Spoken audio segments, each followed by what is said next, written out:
This topic is cesarean birth. Cesarean birth is the surgical delivery of the fetus through abdominal and uterine incisions. This option is used when a vaginal delivery may have too many risks for the mother and the fetus. Birth by cesarean increases the mortality rate when compared to vaginal delivery, and there is an increased risk for complications. This client is at risk for infection, blood loss, will have a longer hospital stay, and future pregnancies may be affected. There are two types of cesarean birth, as seen in the image. Classic, which has a low horizontal midline skin incision and a vertical incision into the uterus. The vertical incision through the uterus is not normally used anymore due to the increased risks associated with it.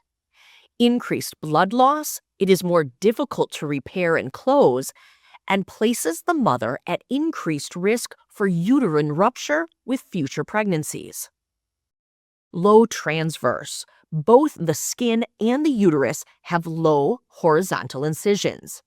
The incision on the uterus is through the lower uterine segment. This type of incision has a low risk for trial of vaginal delivery after cesarean for a mother's future pregnancies. Maternal indications for a cesarean birth. Prior cesarean birth, because there is a risk of uterine rupture for some clients if a vaginal delivery is attempted after a previous cesarean delivery. Active genital herpes infection, to avoid passing herpes to the newborn. Placenta previa, the placenta is blocking the fetus from passing through the cervix. Placental abruption, the placenta releases from the uterine wall prematurely. Uterine rupture, due to previous uterine surgeries. Failure of labor progression. Cephalopelvic disproportion, the mother's pelvis is too small for the newborn to pass. Fetal malpresentation, like the breech position, as seen in the image here, or transverse presentation, in which the fetus is sideways. Fetal indications include fetal distress. This is determined from looking at the fetus's heart rate. If it is too slow or if the fetus is having late decelerations, a cesarean birth may be indicated. Multiple gestations, twins or triplets or more, to potentially avoid complications associated with multiple gestations. Umbilical cord prolapse, when the umbilical cord presents before the uterus. When this happens, there is a risk that the oxygen supply for the fetus will be affected or stopped if the cord is compressed during a vaginal delivery.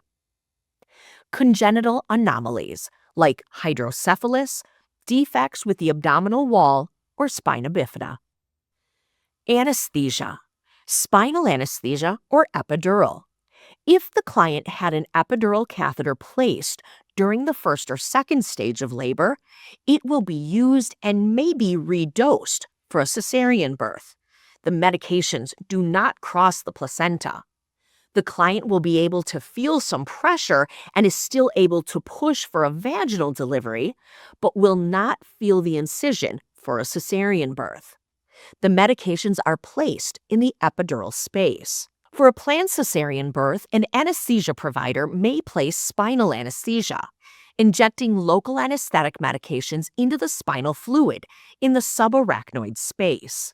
Once the medication is injected, the needle is removed and nothing remains in the mother's back. This works rapidly and will cause numbing from about the chest level to the toes. Spinal or epidural anesthesia are most commonly used. They have fewer complications compared to general anesthesia. They provide numbing to the lower abdomen and extremities. The mother remains awake and alert during the cesarean birth, and the partner or support person is able to be in the operating room with them. General anesthesia.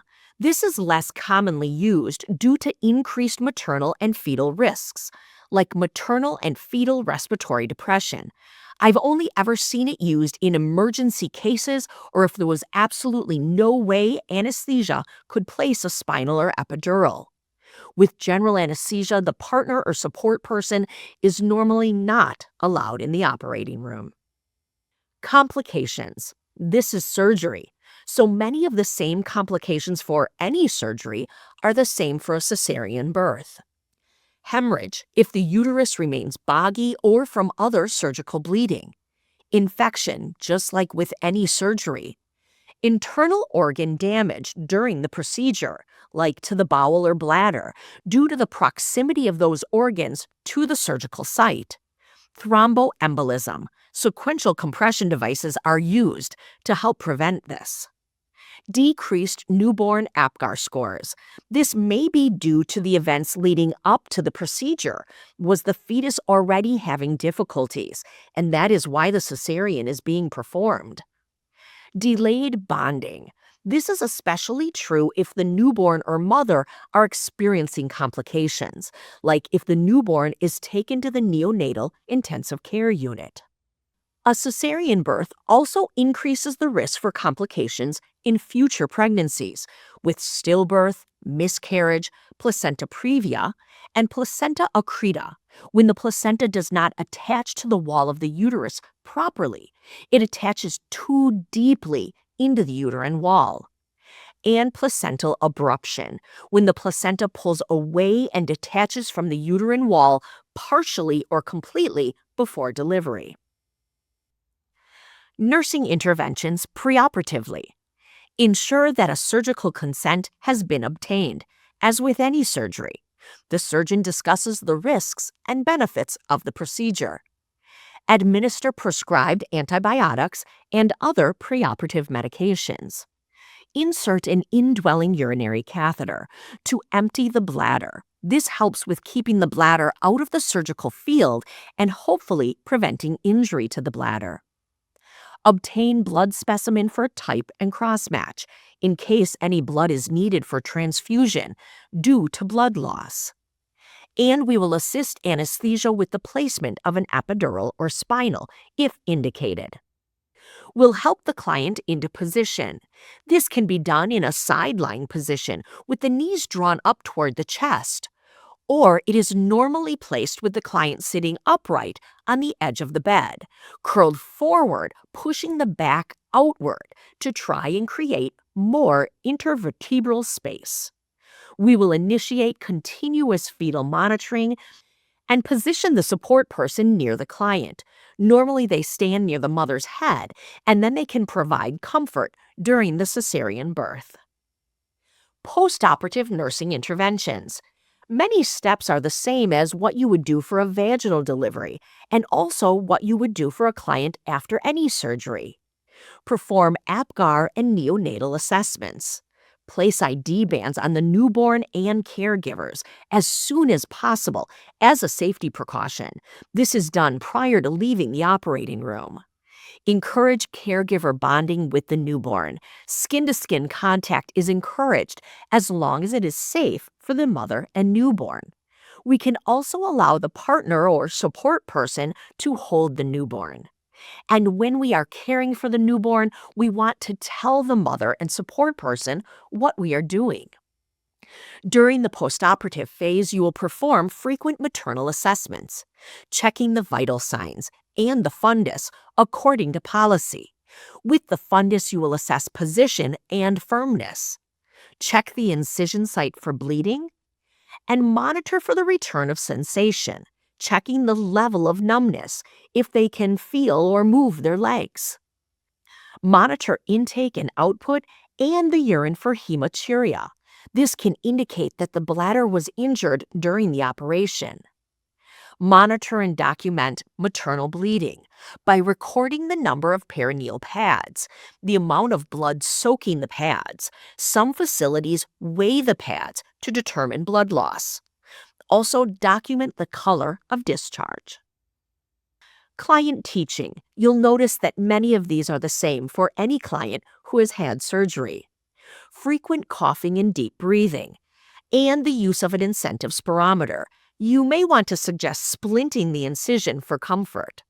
Report signs of infection, like a fever, and then instruct the client in how to care for the incision and what to look for and report as signs of infection: redness, warmth, drainage, and odor.